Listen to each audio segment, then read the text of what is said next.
ওই যে দুইজন সাহাবীর কথা হাদিসে এসেছে, বিশ্ব নবীর তাদের পাহারায় রেখেছিলেন। তাবু পাহারা দিতে গিয়ে একজন বলছে সারা রাত এভাবে দুইজন জেগে থেকে লাভ নেই, একজন ঘুমিয়ে যায় আর একজন পাহারা দাও। সাহাবী চিন্তা করছে যখন ঘুমিয়েই গেছে আমি সময়টা নষ্ট না করে নামাজে দাঁড়িয়ে কাটাই, কারণ এমনি এমনি কোরআন পড়লে সওয়াব হবে 10টা করে নেকি হবে, আর নামাজে দাঁড়িয়ে তেলাওয়াত করলে 70টা নেকি হবে। তো সময়টা কাজে লাগায় আমি নামাজে দাঁড়িয়ে নামাজে তেলাওয়াত করছিলেন। দুশমন এসে দেখে কালো একটা পিলারের মতো কি যেন দাঁড়িয়ে আছে, অন্ধকারে মানুষ না পিলার বুঝতে পারার জন্যে তীর নিক্ষেপ করেছে। তীরটা এসে তার ডান বাহুর ভেতরে লেগেছে। নামাজে তেলাওয়াতে তিনি এমন মজা পাচ্ছিলেন নামাজ ছেড়ে দেননি। বাম হাতের ভেতরে আরেকটা লেগেছে। চিন্তা করছে এভাবে দুইটা লাগার পরে এখন যদি আমার বুকের ভেতরে পিঠের ভেতরে একটা তীর লেগে যায় আল্লাহর নবী আহত হয়ে যাবেন। এই চিন্তা করে তিনি নামাজ শেষ করে সাহাবী পাশে যেটা আছে তাকে জাগালেন। জাগিতে ঘুম থেকে উঠে দেখছে দুই পাশে দুই তীর। ডাক দিয়ে বললেন, হে আমার সাথে, দুই পাশে দুই তীর কেন? তিনি বিস্তারিত বলার পরে বললেন, আমাকে কেন ডাকলেন না? সাহাবী বলে, আল্লাহর বান্দা, আমি নামাজে দাঁড়িয়ে আমার আল্লাহর সাথে কথা হচ্ছিল, এত বেশি মজা পাচ্ছিলাম এই নফল নামাজটাতে। প্রথম তীরটা লাগার পরে আমি খেয়াল করি নাই, দ্বিতীয় তীরটা লাগার পরেও আমি খেয়াল করছিলাম না। মনের ভেতরে একটা চিন্তা এসেছিল, কি যেন আমার শরীরে এসে বিদ্ধ হয়েছে। চিন্তা করলাম আপনি তো ঘুমিয়ে আছেন, কি যেন এসে বিদ্ধ হয়ে গেল। এই অবস্থায় যদি আর একটা কিছু এসে আমার বুকের ওপরে লাগে, আমি যদি মারা যাই তাহলে বিশ্ব নবী আহত হয়ে যাবেন। এই চিন্তা যদি মনের ভেতরে উকি না দিত, জীবন চলে গেল, আমি নামাজ বাদ দিতাম না। তারাও তো আমাদের মতো রক্ত মাংসে মানুষই ছিলেন। অনেক মানুষ বলে আমি নামাজ পড়তে পারি না কাজের যন্ত্রণায়। আপনার মতো মানুষই আছে তারা কাজ করে খায় কিন্তু ফরজ নামাজ ছাড়ে না। এখানে যে সেই কর্মজীবনে আছেন, কর্মজীবন তো লাগবেই। আল্লাহ কর্ম করার আগেই নামাজের পয়েন্টটা আগে দিয়েছেন আয়াতে।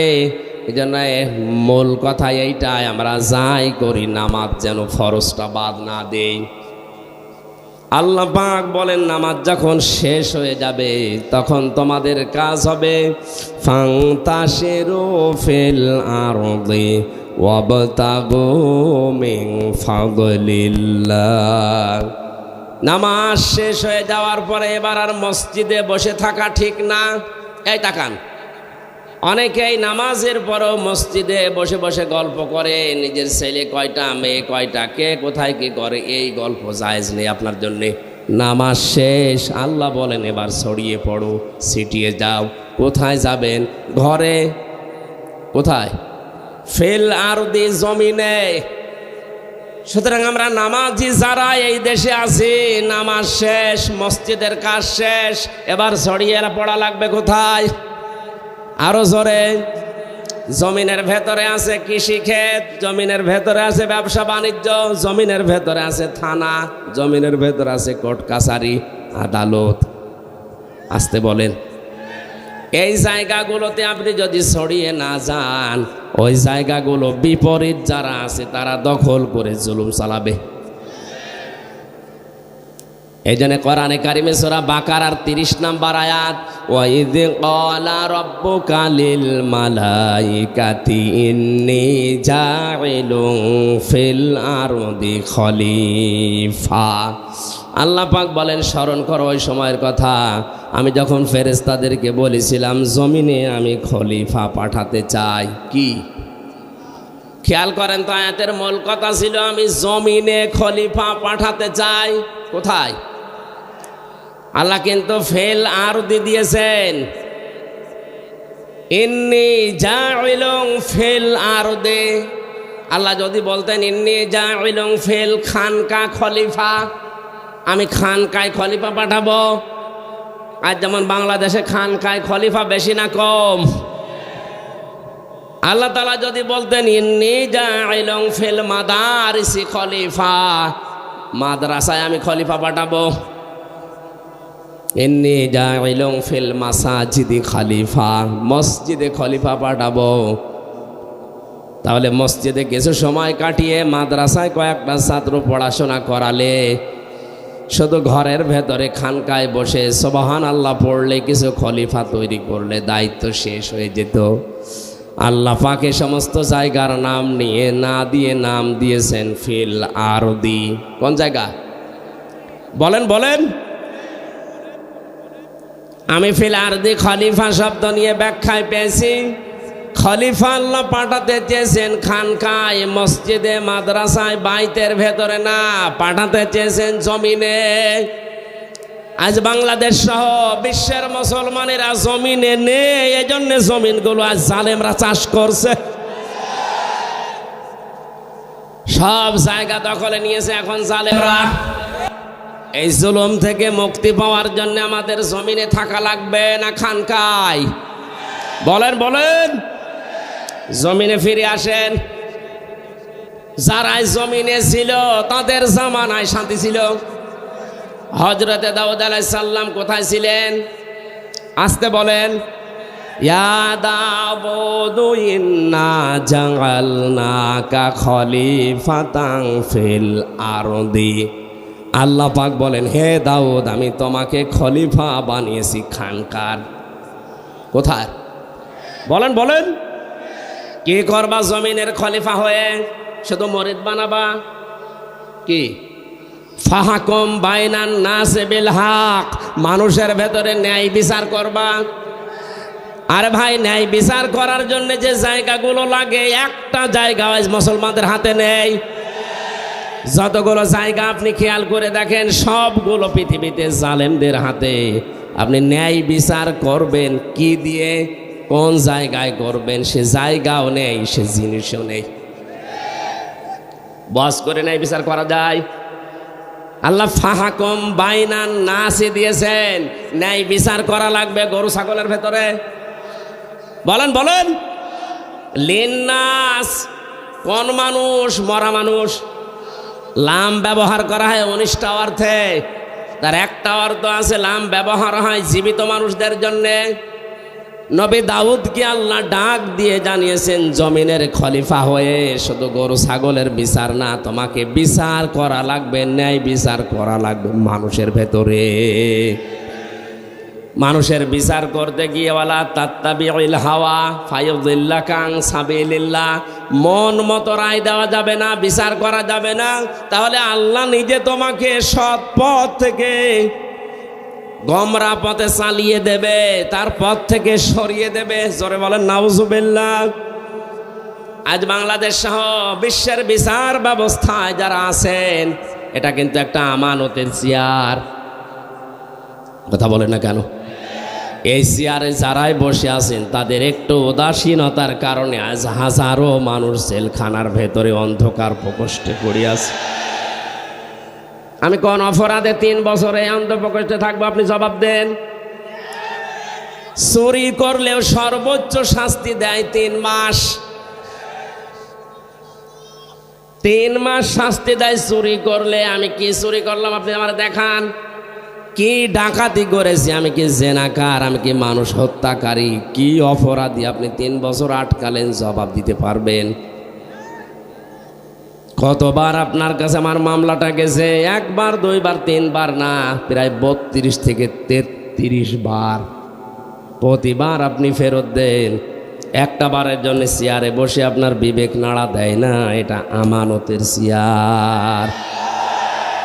এখানে বসলে আল্লাহর নির্দেশ ফাহাকুম বাইনান নাস বিল হক, ন্যায় বিচার করা লাগবে।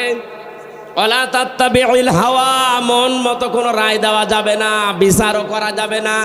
এই জন্য যারাই দায়িত্বে আছি আমরা পৃথিবীতে, তারা যদি মন মতো বিচার করি, আমার মনে হয় ওই কাজ না করে নফসের ধোকায় না পড়ে রিক্সা চালানো ভালো। আমি আপনাকে বাঁচার জন্য বলছি, আপনি ধরা খাবেন। ফায়ুদিল্লাকা আন সাবিলিল্লাহ, আল্লাহ আপনাকে তার পথ থেকে দূরে সরিয়ে দেবে। আর আল্লাহর পথ থেকে দূরে সরে গিয়ে তামাম দুনিয়ার মালিক হয়ে আপনি কি করবেন? চোখ বন্ধ হওয়ার পরে ওইগুলো সব জাহান্নামে নেওয়ার জন্য ব্যস্ত হয়ে পড়বে। আমার ভাইয়ের জন্য আমাদের থাকা লাগবে কোথায়? আরো জোরে। আমরা জমিনে আছি না? নেই। আরে আমরা জমিনে নেই। কেউ মসজিদে ঢুকে বসে আছি, কেউ খানকায়, কেউ মাদ্রাসায়, কেউ বাড়িতে। জমিনটা যেহেতু ফাঁকা, এই জন্যে তো মন মতো জমিন চালাচ্ছে তামাম দুনিয়ার জালেমেরা। এখানে যদি ন্যায় বিচার প্রতিষ্ঠা করতে হয়, আমাদেরকে জমিনে ফিরে আসা লাগবে। আল্লাহ আমাদেরকে হযরতে ওমরের মতো জমিনে ফিরে আসার তৌফিক দিন। জমিনে শুধু যে আপনি কি করবেন? অবতাগু মিন ফাদলিল্লাহ, আল্লাহর অনুগ্রহ তালাশ করেন। এ পৃথিবীতে আল্লাহর যত অনুগ্রহ আছে, দয়া আছে, সবচাইতে বড় দয়া হচ্ছে হালাল রুজি। এই জন্য হালাল রুজির কথার আগে আল্লাহ ওয়াজকুরুল্লাহ কাসীরা দিয়েছেন। হালাল রুজি কামাই করতে গিয়ে যেন আমাকে ভুলে যেও না, ওখানে আমি আল্লাহকে স্মরণ করবা। যারা আজ দোকানদারি করে, ব্যবসা করে, তাদেরকে আল্লাহ জানিয়েছেন ওয়াইলুল লিল মুতাফফিফিন আল্লাযীনা ইযা ক্তালু আলান নাসি ইস্তাওফুন। ধ্বংস হয়ে যাক ওই দোকানদারগুলো যারা ওজনে কম বেশি করে, নেওয়ার সময় বেশি নেয়, দেওয়ার সময় কম দেয়। এটা শুধুমাত্র যারা দোকানদারি করে, ব্যবসা করে, এদের জন্যই না, তামাম পৃথিবীর সবার জন্য এই আয়াত। কথা বলে না কেন? যারা শিক্ষকতা করে, প্রাইমারি থেকে বিশ্ববিদ্যালয় পর্যন্ত যারা শিক্ষক, এরা ক্লাসে যেগুলো শিক্ষা দেওয়ার কথা অধিকাংশ হক আদায় করে না। এই জন্যে কোচিং করা লাগে, এই জন্যে প্রাইভেট পড়া লাগে। সরকার আপনার কাছ থেকে 8 ঘন্টা কিনে নিয়েছে। এই 8টা ঘন্টা যদি আপনি সঠিকভাবে যা পেয়েছিলেন ওইভাবেই দিতেন। বিশ্ববিদ্যালয়ের শিক্ষক হওয়ার জন্য কত যোগ্যতা অর্জন করা লাগে, কত কিছু কত জায়গা থেকে নেওয়া লাগে। এত কিছু নিয়ে আপনি ডক্টর হয়েছেন, অথচ দেওয়ার সময় ছাত্রদেরকে এই ক্লাসে দিতে চায় না, বলে আলাদা করে প্রাইভেট পড়া লাগবে, কোচিং করা লাগবে, উনি অন্য জায়গায় যে ক্লাস নেবে। সরে বলেন নাউজুবিল্লাহ। আল্লাহর কসম, কোরআনে কারিম আমার সামনে, আপনি ধরা খাবেন স্যার। কারণ আপনি নেওয়ার সময় কত বেশি নিয়েছেন আমি জানি। আমার ভার্সিটির যারা স্যার ছিল অধিকাংশই তো মিশরের, সৌদি আরবের। ডক্টর জিয়াদ, এত বেশি তার জ্ঞান ছিল। ডক্টর লোকমান, আমার মনে হয় সারাটা জীবন যদি লোকমান স্যার কথা বলে, আমার সারা জীবনে শুনতে মনে যাবে। এত জ্ঞান আল্লাহ তাকে দিয়েছেন। আমি শুধু লোকমান স্যারকে না, লোকমান স্যার অনেক ভালো, অনেকগুলো স্যারকে অন্যান্য বিভাগের কথা বলছি। শুধু বিশ্ববিদ্যালয় না, কলেজে আছে সিস্টেম, মাদ্রাসায় আছে সিস্টেম, প্রাইমারি আছে সিস্টেম।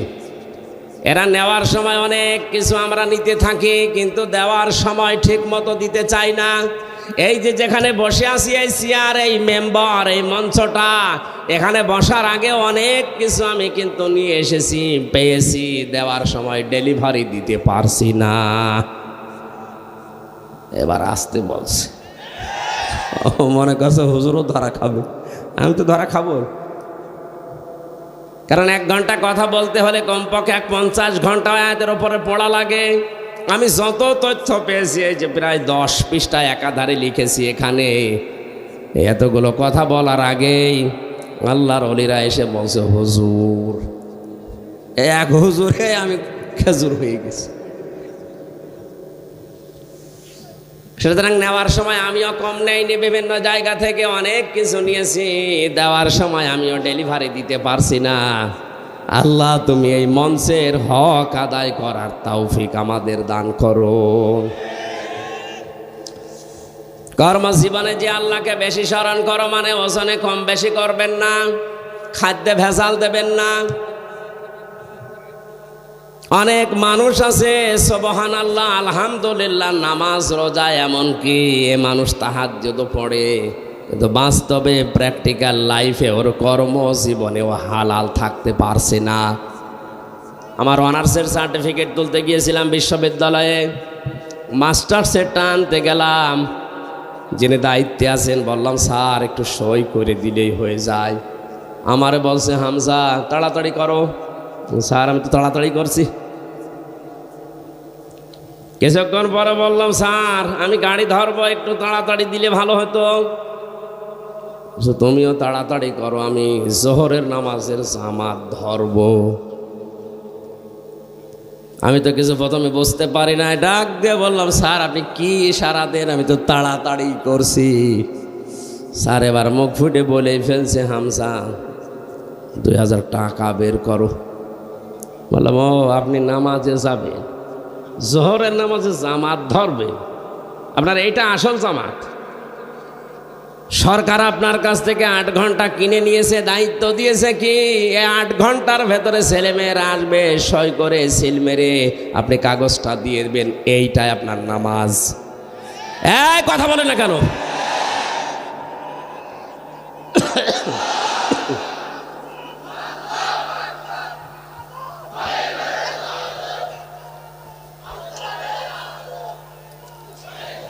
বসেন।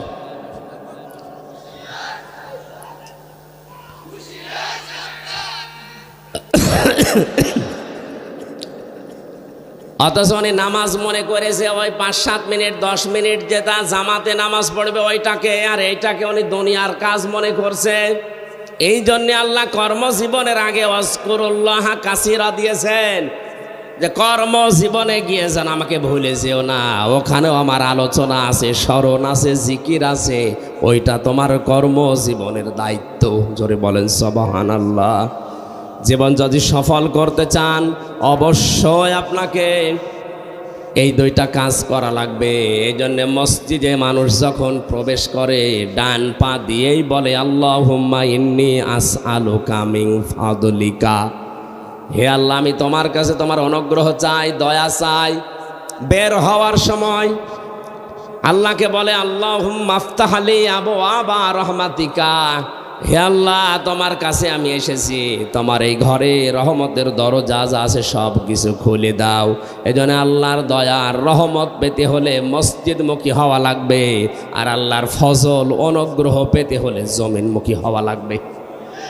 কথার অর্থ আমি বোঝাতে পেরেছি? রহমত পাওয়ার জন্যে মসজিদ, রহমতের জন্যে আরো জোরে বলেন। এজন্য অশান্তি লাগলে আপনি মসজিদমুখী হবেন। 2 রাকাত নামাজ আদায় করে আপনি আল্লাহকে আপনার মুখের কথা, মনের কথা, দুঃখের কথা বলেন, এটা রহমত পাওয়ার জায়গা। আর যদি কেউ অনুগ্রহ ফজল পেতে চায় অবশ্যই তারে জমিনে আসা লাগবে। জমিনে এসে আমরা যেহেতু মুসলিম, 96% মুসলমানের দেশে আমরা আমাদের মালিককে আমরা ভুলে যাব না, কাজ করে খাবো। যে যেই কাজ করে খাবে সেই জায়গায় সে আমার আল্লাহর বন্ধু। আল কাসিবু হাবিবুল্লাহ, যারা কাজ করে খায় এরা সরাসরি আল্লাহর বন্ধু। কেউ ডিসি যে সেও কাজ করে খাচ্ছে, শুধু ডিসি হলে সে আল্লাহর বন্ধু হবে না। আল কাসিবু এটা ব্যাপক অর্থবোধক শব্দ। যে কোনো কাজ যারা করে, রাস্তা যদি ঝাড়ু দেয় এটাও কাজ। এটা কি বলেন বলেন? পৃথিবীর কোনো কাজ ছোট না, পৃথিবীর কোনো কাজই ছোট না। টয়লেট যারা পরিষ্কার করে এটাও কাজ। এটা যদি সঠিকভাবেও দায়িত্ব পালন করে ও আল্লাহর বন্ধু। এজন্য কাজকে ছোট মনে করা, ঘৃণা করা, কাজকে ছেড়ে দেওয়া জায়েজ নেই। যে কোনো কাজ করেন কিন্তু কাজটা হওয়া লাগবে ভালো। কি? আল্লাযী খালাকাল মাউতা ওয়াল হায়াতা লিয়াবলুয়াকুম আইয়ুকুম আহসানু আমালা। আল্লাহ পাক বলেন মানুষের মওত আর হায়াত সৃষ্টি করে দুনিয়ায় পাঠালাম কেন জানো? আমি পরীক্ষা করতে চাই তোমাদের ভেতরে কে ভালো কাজ করতে পারে। কি কাজ? আপনি এই জন্য যে কাজই করবেন কাজটা যেন আপনার ওই আয়ত্তে ভালো হয়। যারা টাইলস মিস্ত্রি আছেন, যারা মোজাইক মিস্ত্রি আছেন, যে কোনো কাজ আপনি ছোট মনে করবেন না, ওইটাই আপনার জীবনে অনেক বড় কাজ। কিন্তু যতটুকু পারেন সর্বোচ্চ ভালোটা দেওয়ার চেষ্টা করবেন। লাকাদ খলাকনাল ইনসানা ফি কাবাদ, আমি মানুষকে কষ্টের পরে কষ্ট সহ্য করার জন্যই বানিয়েছি। ওই জন্য আমাদের কষ্ট করা লাগবে। যে যেখানে আমরা আছি ওই জায়গায় কষ্ট স্বীকার করে হলেও কাজটা সুন্দর করে দুনিয়ার মানুষকে উপহার দেওয়া লাগবে। ইয়া আইয়ুহাল ইনসানু কাদহাং ফামুলাকি, হে মানুষেরা, তোমার রবের কাছে যদি পৌঁছাতে চাও তাহলেও তোমাকে কঠোর পরিশ্রমের মাধ্যমে পৌঁছানো লাগবে। এই জন্য পৃথিবীর কোনো কাজ যেহেতু ছোট না, যে কাজে আছেন আপনি নিজেকে ছোট মনে করবেন না। মনে করছেন আমি তো দোকানদারি করে, আর একজন ডিসি আছে, একজন এমপি, ওর অনেক বড় না। কাজ তো কাজই। প্রত্যেক কাজ যদি কেউ সঠিকভাবে পালন করতে পারে, সে আর সাধারণ মানুষ থাকে না, সে সঙ্গে সঙ্গে আল্লাহর বন্ধু হয়ে যায়। আল্লাহর যদি কেউ বন্ধু হয়, আল্লাহু ওয়ালিয়ুল্লাযীনা আমানু ইখরিজুহুম মিনাজ যুলুমাতি ইলান নূর। ঈমান যারা আনে আমি আল্লাহ তাদের বন্ধু হয়ে যায়। আমার দায়িত্ব হয়ে যায় তাদেরকে অন্ধকারের রাস্তাগুলো থেকে আলোর দিকে, ইসলামের দিকে, জান্নাতের দিকে বের করে নিয়ে আসা। জোরে বলেন সুবহানাল্লাহ। আল্লাহ আমাদের জীবন সফল করার জন্য যে পদ্ধতিগুলো দিলেন, এখন থেকে জীবনে যতদিন হায়াত আছে নামাজের সময় আসলেই নামাজ, নামাজ শেষ আর বসে থাকবো না। নামাজের পরে যাব কোথায়? কাজে। কোথায়? যে যেই ধরনের কাজ পেয়েছেন কাজ করেন, ওই কাজে যে সঠিক থাকতে পারলে আপনি আল্লাহর ওলি হয়ে, বন্ধু হয়ে দুনিয়া থেকে বিদায় নিতে পারবেন। আল্লাহ আমাদের তৌফিক দিন। জোরে বলেন আমিন। কোরআনে কারিম যারা শুনতে এসেছে, বিশ্বনবী মুহাম্মদুর রাসূলুল্লাহ সাল্লাল্লাহু আলাইহি ওয়াসাল্লাম, তাদের জন্যে কোরআন সম্পর্কে কয়েকটা তথ্য আমাদেরকে জানিয়েছেন ১৫০০ বছর আগে। আল্লাহর নবী বলেন, লা তুহসা আজাইবুহু, এ কোরআনে কারিম আল্লাহ এমন ধারাবাহিকতায় নাজিল করেছেন যে এর আশ্চর্যকারিতা কোনো দিন শেষ হবে না। দিন যত যাবে কোরআনের আশ্চর্য, কোরআনের যে বিজ্ঞানময় আয়াতগুলো মানুষ গবেষণা করবে, তত এখান থেকে নতুন নতুন তথ্য পাবে। ওয়ালা তুবলা গরাইবুহু, এ কোরআন কোনোদিন পুরাতন হবে না। পৃথিবীর বহু কিছু পুরাতন হয়ে গেছে। নভেল, নাটক, চলচ্চিত্রের যে সিনেমাগুলো হিট হয়, খুব বেশি হলেও 2 বার 3 বার 5 বার 10 বারের পরে আর মানুষের মন ওদিকে থাকে না। ১৫০০ বছর নাজিল হওয়ার পরও এটা আজও পুরাতন মনে হয় না। জেলখানায় এই 3টা বছর আবদ্ধ ছিলাম একটা ঘরের ভেতরে। আমার এই ছোট্ট জীবনে আমি দেখেছি, ওখানে তো বঙ্গবন্ধুর জীবনী ছাড়া অন্য বই আর নেই সেরকম। ওইটা আর কত পড়বো, পড়ে প্রায় মুখস্থ করে ফেলেছি। 2 নম্বরে শুধু কোরআন শরীফ আছে। এই 3টা বছরে যেহেতু অর্থ ব্যাখ্যা আমার কিছুটা হলো আয়ত্ত ছিল, জানা ছিল, কোরআন এত পড়া পড়েছি, 3 দিনে প্রথম আমার খতম হয়ে যেত, পরবর্তীতে 7 দিনে শেষ করতাম। মাওলানা মামুনুল হক, মাওলানা সাখাওয়াত হোসেন রাজি সহ যেই কয়জন আমরা এক জায়গায় ছিলাম, প্রতি 7 দিনে প্রতিযোগিতা হতো কে শেষ করতে পারে। তাহাজ্জুদের নামাজ মিলে, নফল নামাজ মিলে, এমনিতেই নামাজ মিলে, আর বাইরে পড়ে 7 দিনে শেষ করাই লাগবে। এত পড়া পড়েছি এই কোরআনে কারিম, এখনো মনে হচ্ছে নতুন পড়ছি। ১৫০০ বছর আগে নবীজির এই কথা, ওয়ালা তুবলা গরাইবুহু, এটা কোনোদিন পুরাতন হবে না। এর বাস্তব সাক্ষী আমি নিজেই। বাইরে থাকলে হয়তো বিভিন্ন বিষয়ের বই পড়া লাগতো, ওখানে যেহেতু অন্য কোনো বই সেরকম পাইনি, শুধু একটা কিতাবই পেয়েছি, মন মতো একেবারে সাজিয়ে সাজিয়ে পড়েও এখন যদি নতুন মনে হয়, জীবনে যারা কোরআন হাতই দেয় না তাদের কাছে কেমন লাগবে? কোরআনে যত আয়াত আমি পড়েছি, সূরা বাকারার 121 নম্বর আয়াতটা আমার কাছে, সূরা শূরার 42 নম্বর আয়াতটা আমার কাছে, সূরা ইব্রাহিমের 42 নম্বর আয়াতটা আমার কাছে বেশি আশ্চর্য মনে হয়েছে। কোরআনের আশ্চর্যকারিতা যে শেষ হবে না।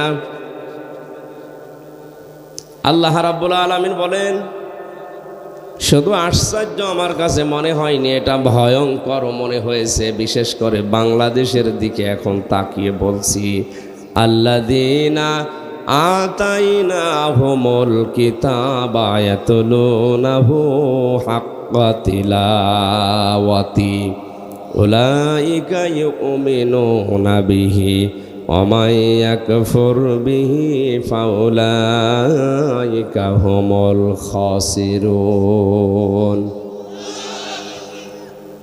আমি মাওলানা আজিজুল ইসলাম জিহাদি, আমিরুল ইসলাম বেলালি, এনাদের মতো তো চিল্লাতে তো পারি না, আমার গলাও সেরকম না। কথাগুলো বোঝানোর চেষ্টা করছি, আপনি যদি বুঝতে পারেন আর আমলে পরিণত করতে পারেন, মাহফিল সাকসেস হবে। এই আবার কথা বলে এই কোন থেকে, আর এখানে যে মানুষগুলো দাঁড়িয়ে আছে ওই জায়গায় তো বসলে হয় নাকি? পোশাক বাড়ি যেয়ে ধুয়ে দিয়ে বসে। এগুলো মনে হয় মানুষের ভেতরে না, এগুলো দেবতা। দেবতা না এগুলো?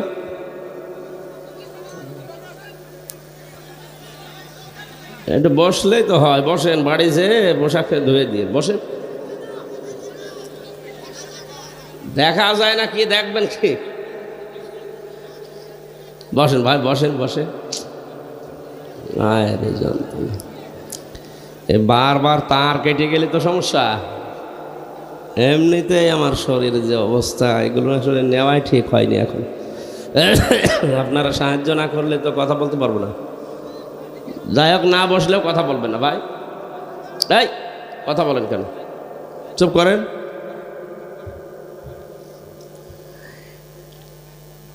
আমি সহ যারা উপস্থিত আছি সবাইকে আয়াতটা থেকে 4টা শিক্ষা নেওয়ার জন্য আহ্বান জানাচ্ছি। খুব ভালো করে শুনবেন। আল্লাহ পাক বলেন, আমি যাদেরকে কিতাব দিয়েছি তারা এই কিতাবের হক আদায় করে তেলাওয়াত করে। কি আদায় করে? বলেন বলেন। হাক্কা তিলাওয়াতি, এ শব্দের ব্যাখ্যায় মুফাসসিরিন ইকরাম যারা তাফসীর করেন তারা লিখেছেন। আলেম যারা আছে,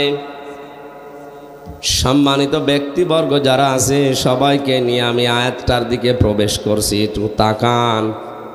আল্লাহ যাদের কিতাব দিয়েছেন তারা এর হক আদায় করে তেলাওয়াত করে। উলাইকা ইউমিনুনা বিহি, এই মানুষগুলো আল্লাহ যেন তার কুদরতের আঙ্গুল এভাবে দিয়ে ইঙ্গিত করছে। এই মানুষগুলো সিরাজগঞ্জের সলঙ্গা থানায় এই মাহফিলে যে মানুষগুলো বসে আছে, এই মানুষগুলোই উলাইকা ইউমিনুনা বিহি, এই মানুষগুলোই আমার কোরআনকে বিশ্বাস করে, যারা এই হক আদায় করে কোরআন তেলাওয়াত করে। হক আদায় করার জন্য শর্ত 4টা। কয়টা? বলেন বলেন। এর পরবর্তী শব্দটা কিন্তু আরো কঠিন। আমাই ইয়াকফুর বিহি ফাউলাইকা হুমুল খাসিরুন। এই 4টা হক যারা আদায় করে না, 4টা শর্ত যারা মানে না, এই মানুষগুলো আমার কোরআন বিশ্বাসও করে না, এরা ক্ষতিগ্রস্ত। জোরে বলেন নাউজুবিল্লাহ। কথা যেহেতু আমার আল্লাহর মুখের কথা, এটা ভয়ঙ্কর। খুব ভালো করে মিলান। আপনি মনে করছেন আমার বাবা মুসলমান ছিল, দাদাও ছিল, আমিও আছি, আমি কোরআন পড়ি, বিশ্বাসও করি না। আপনি বিশ্বাস করেন কিনা আল্লাহর এই আয়াতের দিকে আপনি এবার মিলাবেন। হক আদায় করার শর্ত কয়টা? আরো জোরে। জোর হলো না। 1 নম্বরে এটা শুদ্ধ করে পড়া লাগবে। এখানে এখনই যদি জরিপ চালানো হয় 100 জনের, আমার মনে হয় 95 জন হাত তুলবে যে পড়তে পারি না। কোরআনে কারীম পৃথিবীর একমাত্র কিতাব যেটা পড়লে বুঝে পড়েন আর না বুঝে পড়েন, যদি শুদ্ধ হয় অবশ্যই অবশ্যই 10টা নেকি হবে, আর যদি অশুদ্ধ হয় পড়া তো দূরের কথা, সওয়াব নেই, আরো গোনা হবে আপনার। অনেক মানুষ পড়ে ইদা জাআ নাসরুল্লাহি ওয়াল ফাত, এরকম পড়ে না? যা একটা পড়লাম এটা কি শুদ্ধ হয়েছে? হ্যাঁ, না না। ইদা জাআ নাসরুল্লাহ, এখানে সোয়াদ আছে, নাসর শব্দের শাব্দিক অর্থ সাহায্য, আর নুন সিন র নাসার মানে কি পাখি যেন বলে যে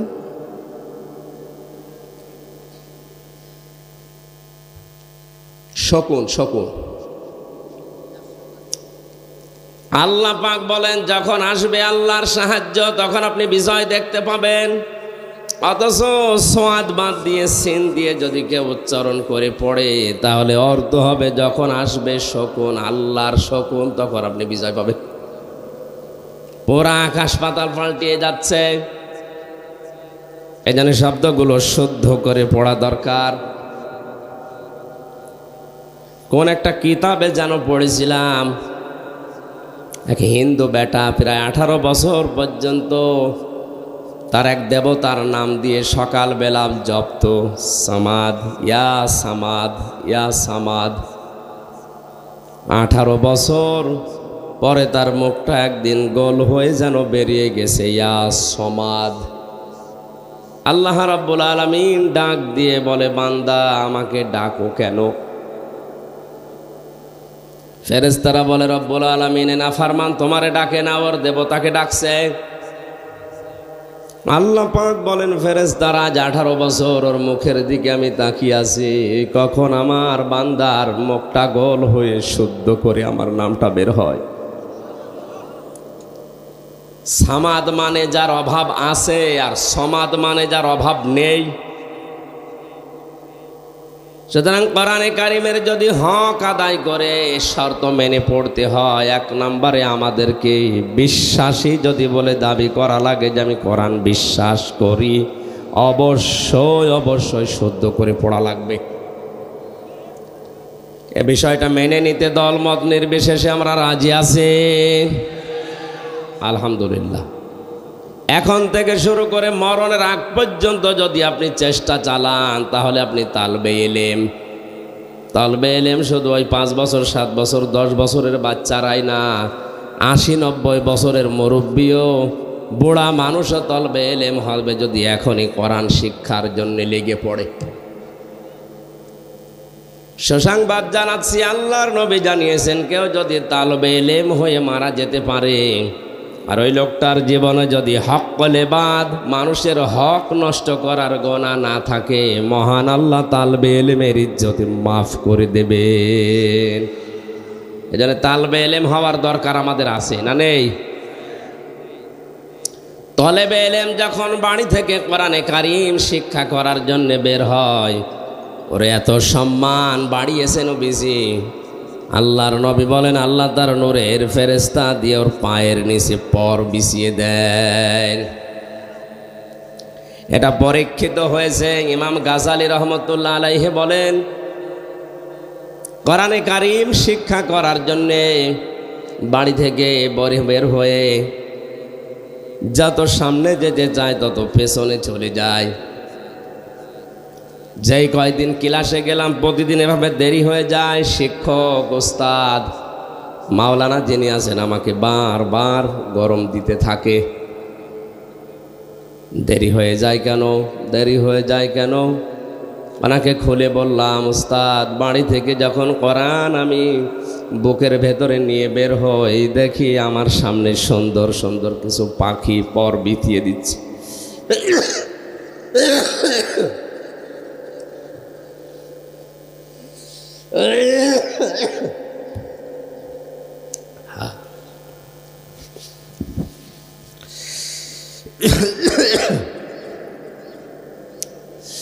পাখিগুলো এত সুন্দর জীবনে এর আগে কোনোদিন দেখি নাই।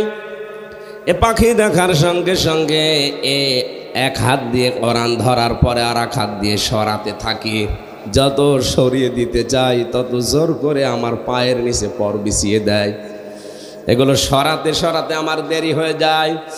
উস্তাদ চোখের পানি ফেলে তাকে বুকে জড়িয়ে কপালে চমা দিয়ে বলে, আল্লাহর বান্দা, হে আমার সন্তান, তুমি যে ছোট ছোট পাখিগুলো দেখেছিলে এটা আসলে পাখি না, এটা নূরের ফেরেশতারা তোমার পায়ের নিচে পর বিছিয়ে দিয়েছে।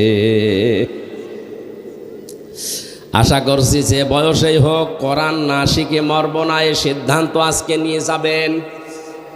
রাজি আছেন? আলহামদুলিল্লাহ। দ্বিতীয় শর্ত হচ্ছে শুধু কোরআন পড়লেই হবে না, এটা বুঝতে হবে। আজ 100 জনের ভেতরে 95 জন তো আমরা পেলাম পড়তে পারে না, 5 জন পারে, তার 4 জন বোঝে না। এখানে আজকের যে সূরা জুমার 10 নম্বর আয়াতের তাফসীর করা হবে, আপনি যদি কোরআন কিছু না বোঝেন তা আপনি কি করে আমার তাফসীর বুঝবেন বলেন? এজন্য হালকা পাতলা হলেও আপনাকে কোরআনে কারিম বোঝার মতো যোগ্যতা অর্জন করা লাগবে। আল্লাহ রাব্বুল আলামিন বলেন, ওয়ালাকাদ ইয়াসসারনাল কুরআনা লিযিকরি ফাহাল মিন মুদ্দাকির। এই কোরআন আমি সহজ করে দিয়েছি, এখান থেকে উপদেশ নেওয়ার মতো কেউ আছো কি? আল্লাহর এই আফসোস যেন আর না থাকে, আমরা চেষ্টা চালাবো ইনশাআল্লাহ। 3 নাম্বার, এটা শুধু বুঝলেও হবে না, এটা যতটুকু বুঝলেন অতটুকু প্র্যাকটিক্যাল লাইফে আমল করা লাগবে।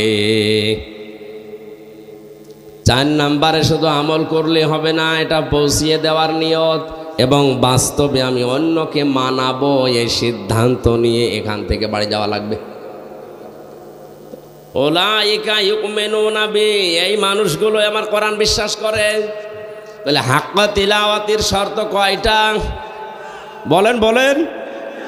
আল্লাহর ভাষায় কোরআন যারা বিশ্বাস করে, এবার নিজের সাথে আপনি মিলিয়ে বাড়ি যাবেন। শুধু তাফসির শুনতে আসা না। 1 নম্বরে আপনাকে পড়া জানা লাগবে শুদ্ধ করে। 2 নম্বরে এটা বোঝার চেষ্টা চালানো লাগবে, বুঝতে হবে। 3 নম্বরে যতটুকু জ্ঞান অর্জন হবে আজকের তেলাওয়াতকৃত আয়াত থেকে, এটা এখন থেকে মেনে নেওয়ার সিদ্ধান্ত নিয়ে বাড়ি যাওয়া লাগবে। 4 নাম্বার, শুধু আমি মানবো না, এটা আমি মানাবো, এই সিদ্ধান্ত নেওয়া লাগবে। বাংলাদেশ সহ বিশ্বে কোরআনে কারিম যারা পড়ে, যারা বোঝে, যারা নিজের ব্যক্তিগত জীবনে আমল করে, তাদের সেরকম সমস্যা হয়েছে আমি পাইনি। এই 4 নাম্বার যেটা, যে আমি শুধু কোরআন শুদ্ধ করে পড়বো না, শুধু বুঝবো না, শুধু নিজে মানবো না, এটা আমি মানুষকে মানাবো। এই কথা যারাই বলে, যারাই এ কাজ করে, তাদের জীবনে ঝামেলা নেমে আসে। এ কথা বলার কারণে আব্বাস মাদানি আজ 32 বছর জেলে, আলজেরিয়ার কারাগারে। এ কথা বলার কারণে হাজারো আলেম আজও বাংলাদেশের জেলখানায়। যারা জেলখানায় এখনো আছে, এরাও যতদিন কোরআন পড়েছে, বুঝেছে, নিজেরা আমল করেছে, কোনো ঝামেলায় পড়েনি। তারাও বলছিল, কিন্তু যখনই বলেছে আমি একা না, এ কোরআন আমি 18 কোটি মানুষকে মানাবো, তখনই জানতো না। তারা তো কোরআনের আয়াত বোঝার পরে হক আদায় করার জন্য এ রাস্তায় নেমেছিল। এই হককে বাধা দেওয়ার কারণে আপনি নিজে জালেম হয়ে গেলেন। ওমাই ইয়াকফুর বিহি ফাউলাইকা হুমুল খাসিরুন। এই 4টা শর্ত মেনে যারা কোরআন পড়ে না, এই মানুষগুলো আমার কোরআন বিশ্বাসও করে না, এরা ক্ষতিগ্রস্ত। কে বলছে? এই আয়াতটা নিয়ে আজ ভাগ করলে দেখা যায় বাংলাদেশে অনেক মানুষ মুখে যেটা উচ্চারণ করছে, কোরআন বিশ্বাস করে না, এরা আল্লাহর ভাষায় ক্ষতিগ্রস্ত। জোরে বলেন নাউজুবিল্লাহ। এর যে আশ্চর্যকারিতা আছে কোনোদিন তো শেষ হবে না, এ কোনোদিন পুরাতন আপনার কাছে মনে হবে না। যত পড়বেন আপনার হৃদয় যত পরিষ্কার থাকবে, কোরআন তত নতুন লাগবে আপনার কাছে। জোরে বলেন আল্লাহু আকবার। আল্লাহর নবী বলেন ফিহি মাসাবিহিল হুদা, হুদা এটা হেদায়েতের মশাল, ও মানারিল হিকমা বিজ্ঞানের মিনার। এই কোরআন সম্পর্কে নবীজি যে তথ্যগুলো দিয়েছেন আমরা এখন সবগুলো অক্ষরে অক্ষরে পাচ্ছি। এই কোরআন শোনার জন্য যারা এই রাতের বেলা বসে গভীর মনোযোগ দিয়ে শুনছি, সকলে বলছি আলহামদুলিল্লাহ। দরুদ আর সালাম পড়ছি আমাদের নবী মুহাম্মদুর রাসূলুল্লাহ সাল্লাল্লাহু আলাইহি ওয়াসাল্লামের প্রতি। আল্লাহর ঘোষণা দেওয়া আদর্শ নেতা এই পৃথিবীতে মাত্র একজন। কয়জন? এটা রাজনীতির দিকে, সমাজনীতির দিকে, আন্তর্জাতিক দিকে, ওই দিকে না নিয়ে আপনি নিজের সাথে কোরআনের আয়াতটা মিলাবেন। আল্লাহর ঘোষণা দেওয়া নেতা আদর্শ মানুষ শুধুমাত্র কয়জন? এই বলেন বলেন। নামাজ পড়া যেরকম ফরজ, রোজা রাখা যেরকম ফরজ, স্ত্রীকে পর্দায় রাখা যেরকম ফরজ, এ পৃথিবীতে আদর্শ নেতা হিসাবে বিশ্ব নবীকে মেনে নেওয়া ওই রকম ফরজ। কারণ আল্লাহর ঘোষণা দেওয়া নেতা কয়জন? কোরআনের দিল বলা হয় যেটাকে, সেখানে আল্লাহ ঘোষণা দিয়েছেন ইয়াসিন ওয়াল কোরআনিল হাকিম। আল্লাহ পাক বলেন ইয়া হরফে নেদা, ইয়া মানে হে, সেন মানে সাজ্জেদ। তাফসিরে কাবির আল্লামা ফখরউদ্দিন রাজি রহমতুল্লাহ আলাইহি এ বিশাল তাফসিরে সেন শব্দের 5টা অর্থ তিনি দিয়েছেন। সেন মানে সাজ্জেদুল আলামিন, সেন মানে সাজ্জেদুল বাশার, সেন মানে সাজ্জেদুল কাউনাইন, সেন মানে সাজ্জেদুল আম্বিয়া, সেন মানে সাজ্জেদুল মুরসালিন। জোরে বলেন সুবহানাল্লাহ। তিনি শুধুমাত্র আমাদের এই সিরাজগঞ্জের নেতাই না, তিনি এই বাংলাদেশ নামক এই দেশটার নেতা না, তামাম পৃথিবীতে, তামাম পৃথিবী শুধু না, যত জগৎ আল্লাহ বানিয়েছেন সাজ্জেদুল আলামিন, আলম না, যত জগৎ আল্লাহ বানিয়েছেন ইয়াতানাজ্জালুল আমরু বাইনাহুন্না, ওই সমস্ত জায়গায় আল্লাহর বিধিবিধান নাজিল হচ্ছে। ওখানে যারা আছে তাদের জন্য একমাত্র আদর্শ বিশ্বনবী। দ্বিতীয় নম্বরে সাজ্জেদুল বাশার। বাশার মানে মানুষ, মানুষ পদবাচ্যে যারা বিবেচিত মানুষ হিসাবে কেউ যদি নিজেকে দাবি করে যে আমি মানুষ, অবশ্যই তার জন্যে আদর্শ নেতা হওয়া লাগবে বিশ্বনবী। কথা বলে না কেন?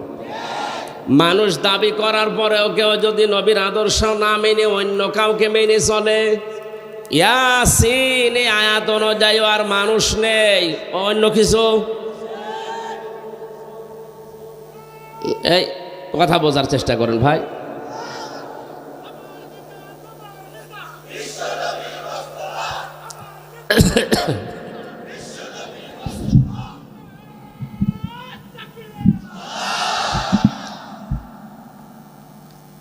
আমি আব্দুল্লাহ ইবনে ওবায়ের জীবনী পড়েছিলাম।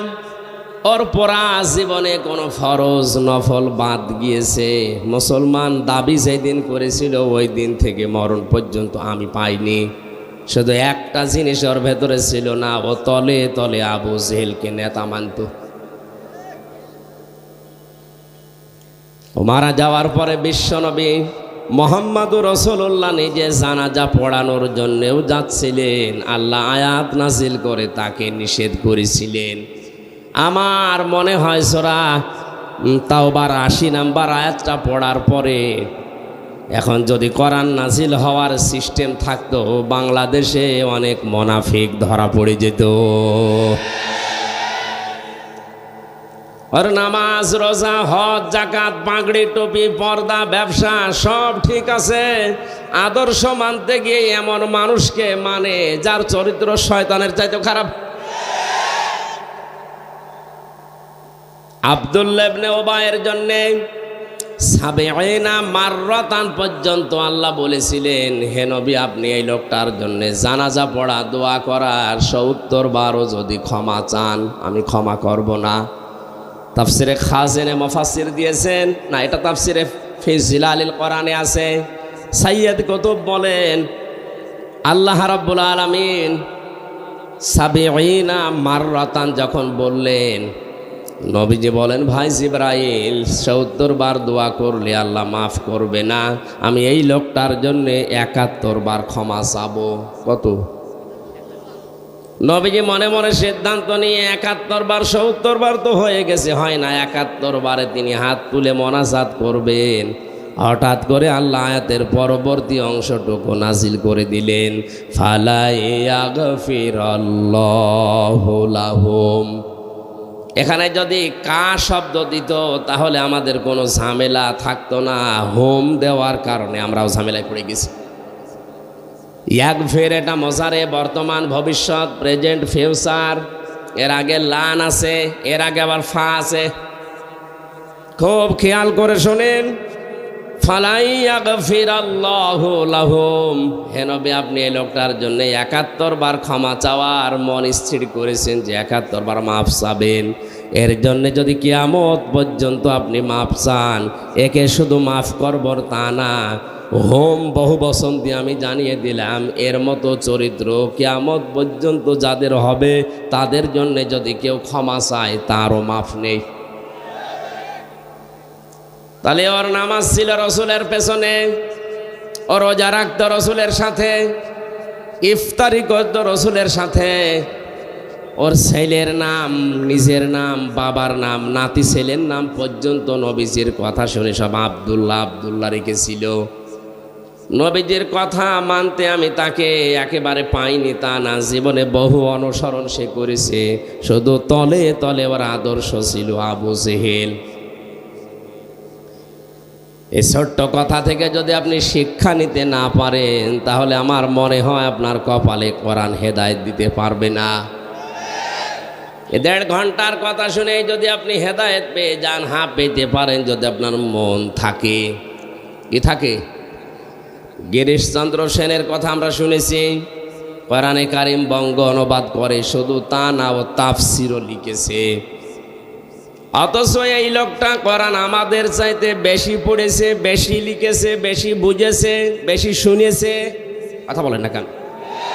তাফসির লিখতে হলে এক একটা শব্দের একাধিক অর্থ জানা লাগে। এখানে যত বড় আলেম বাসা আছে, কেউ বুকে হাত দিয়ে কথা বলার ক্ষমতা নেই যে কোরআনের পুরা প্রতিটি শব্দের অর্থ আমার জানা আছে। না, হয়তো জানা থাকলেও ভুলে গেছি। আমিও পুরাটা পড়েছিলাম কিন্তু এখন আমার আর মনে নেই, এখন আবার দেখা লাগে, স্টাডি করা লাগে। অথচ হিন্দু বেটা পুরা কোরআন শরীফ ওর আয়ত্তে ছিল, প্রতিটি শব্দের অর্থ ওর জানা ছিল। কি পড়া পড়েছে বলেন, কি বোঝা বুঝেছে, কি আয়ত্ত ছিল কোরআনের ওপরে তার, কি সময় দিয়েছে সারাটা জীবনে। অথচ লোকটা মারা যাওয়ার পরে গোসল দিয়েছে। কথা বলেন না কেন? জানাজা হয়েছে, কবরে দিয়েছে, কোথায় দিয়েছে? পুড়িয়ে ফেলিস। মাথায় কি আপনার মগজ নেই? একটা বারের জন্যও চিন্তা আসে না এই লোকটা আমার চাইতে কোরআনের পেছনে শ্রম সময় কম দেয়নি, অনেক বেশি দিয়েছে। ও বুঝেছেও বেশি, পড়েছেও বেশি, লিখেছেও বেশি, কিন্তু কোরআন তাকে হেদায়েত দিতে পারেনি, কারণ ওর মন ছিল না। কোরআন থেকে হেদায়েত নেওয়ার মন ওর ছিল না। আল্লাহ জোর করে আপনাকে হেদায়েত দিয়ে জান্নাতে দেবে, অত দায় আল্লাহর পড়েনি।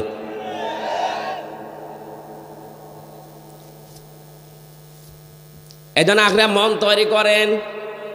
সারাটা জীবন না, আপনি যদি 10 মিনিটও মন দিয়ে কোরআন শুনে সিদ্ধান্ত নিতে পারেন কোরআনের যে কোনো শব্দ আপনাকে হেদায়েতের পথ বলে দিতে পারে, সে ক্ষমতা কোরআনের আছে। এই লোকটার জীবনী সম্পর্কে আল্লাহ কোরআনের আয়াত এমনিতে নাজিল করেনি, বলেন তো সাবিঈনা মাররাতান দিয়েছেন আল্লাহ। নবী আপনি ৭০ বারও দোয়া করলে হবে না। নবীজি শেষ পর্যন্ত ৭১ বার দোয়া করার জন্য প্রস্তুতি নিচ্ছিলেন। সাইয়্যেদ কুতুব বলেন শেষ পর্যন্ত আল্লাহ ফালাই ইয়াগফিরাল্লাহু লাহুম দিয়ে জানালেন নবী ৭০ বার না ৭১ বার না, এর জন্য কিয়ামত পর্যন্ত দোয়া করলেও কবুল হবে না। শুধু এ না, ওহম দিয়ে জানিয়ে দিলাম এর মতো চরিত্র দুনিয়ায় যাদেরই হবে তাদের জন্যেও দোয়া করলে কাজ হবে না। এখান থেকে আমরা ঝামেলায় আসি না নেই? বলেন বলেন। কারণ নবীরা ছাড়া কারো ঈমান নিরাপদ না, যে কোনো সময় আপনি বেঈমান হয়ে যেতে পারেন। এই জন্যেই মাঝে মাঝেই হযরতে ওমর হুযায়ফা ইবনে ইয়ামিনকে ডাক দিয়ে বলতেন, ভাই নবীজি তো অনেক গোপন কথা তোমার কাছে বলেছে, আমি শুনেছি ইন্তেকালের আগে মদিনায় মুনাফিক কারা কারা আছে তাদের একটা লিস্ট তোমাকে দিয়েছে, একটু দেখে বলো তো এই লিস্টের ভেতরে আমার নামটা আছে কিনা। হযরত হুযায়ফা বলে, খলিফাতুল মুসলিমিন কি বলেন আপনি, আপনার নাম থাকবে মানে? আপনি তো জিন্দা অবস্থায় জান্নাতের গ্যারান্টি পেয়েছেন। হযরতে ওমর ডাক দিয়ে বলে, হুযায়ফা দুনিয়াতে নবী ছাড়া কারো ঈমান নিরাপদ না, কখন না জানি মানুষ বেঈমান হয়ে যায় শয়তানের ধোকায় পড়ে। যদি দেখো আমার নামটা ওই লিস্টের ভেতরে আছে, এখনো পর্যন্ত তওবা করার সময় আছে, আমি এখনো ফিরে আসবো, ভালো হয়ে যাব। জোরে বলেন সুবহানাল্লাহ। কারা কোন টেন্ডেন্সিতে ছিল তারা, আর আমরা আছি কোন ধান্দায়। এজন্য কখন আপনার ঈমান চলে যায় বলা যায় না, এখনই আপনাকে পরিবর্তন হওয়ার সিদ্ধান্ত নেওয়া লাগবে। যদি কোনো নেফাকি কোনো মুনাফিকি আমার ভেতরে থেকে থাকে, আছে কিনা আজকে আমি আলোচনার মাধ্যমে ফুটিয়ে তুলব ইনশাআল্লাহ। বলে সাইয়্যিদুল বাশার দিয়ে যেটা তাফসিরে মুফাসসির জানাতে চেয়েছেন, মানুষ দাবি করার পরেও যে বিশ্ব নবীকে আদর্শ মানে না, ও মানুষ না, ও জানোয়ার। এটা এ দেশের জন্য না, কথা বোঝেন আমার। আপনার হাতে পায়ে ধরে বলছি, আপনি আর যাই করেন আপনার আদর্শ যেন বিশ্ব নবী হয়, নয়তো দুনিয়াতেও আপনি অনেক কিছু হারাবেন, মরণের পরে তো আপনি হারিয়ে বসে আছেন। কারণ কবরের ভেতরে ৩ নাম্বারেই প্রশ্ন হবে, মান হাযার রাজুল, এই লোকটা কে ছিল। তার আদর্শ যদি দুনিয়ায় আপনি না মেনে চলেন, মরণের পরে দেখে বলবেন লা আদরি, আমি এর চিনি না, আমি জানি না। জোরে বলেন নাউজুবিল্লাহ। ৩ নম্বরে সাইয়্যিদুল কাওনাইন, তিনি শুধু এই জগতের না, উভয় জগতের মানুষ আর জিন যত সৃষ্টি আল্লাহ পাঠিয়েছেন সবার জন্যই ছিলেন আদর্শ। ৪ নম্বরে শুধুমাত্র মানুষের না, মানুষের ভেতরে দামি মানুষ যারা নবী এবং রসুল, তাদেরও জন্য আমার নবী ছিলেন আদর্শ। জোরে বলেন আল্লাহু আকবার। এই জন্য ইয়াসিন সূরাটা একবার পড়লে 10 খতম করার সওয়াব হয়, অবশ্যই হয়। এখানে 86টা আয়াত আছে। আমি প্রায় 75টা বিষয়ে এই সূরার ভেতরে আলোচনায় পেয়েছি। সারা জীবনে যারা এই 75টা বিষয় বাস্তবে প্র্যাকটিক্যাল লাইফে আমল করতে পারবে, তারাই কোরআনে কারিমের এই সূরা ইয়াসিন থেকে যেটা আল্লাহ দিতে চান ওইটা পাবে। 10 খতম করার কোরআন শরীফ পড়ার সওয়াব অবশ্যই আপনি পাবেন, কিন্তু সওয়াবগুলো টিকে থাকার জন্যে যে পেছনে সেলাই করা দরকার, ওই সেলাইগুলো হচ্ছে 75টা আমল। তাফসিরে ফি জিলালিল কোরআনটা, এই সূরা ইয়াসিনের তাফসিরটা যতটুকু সময় পাবেন দেখবেন আপনার সূরা ইয়াসিন পড়ার পরে 10 খতম পড়ার সওয়াব পাওয়া যায়। এ সওয়াব ধরে রাখার যে নিয়ম ওখানে দেওয়া আছে। আল্লাহ তৌফিক দিন, বলেন আমিন।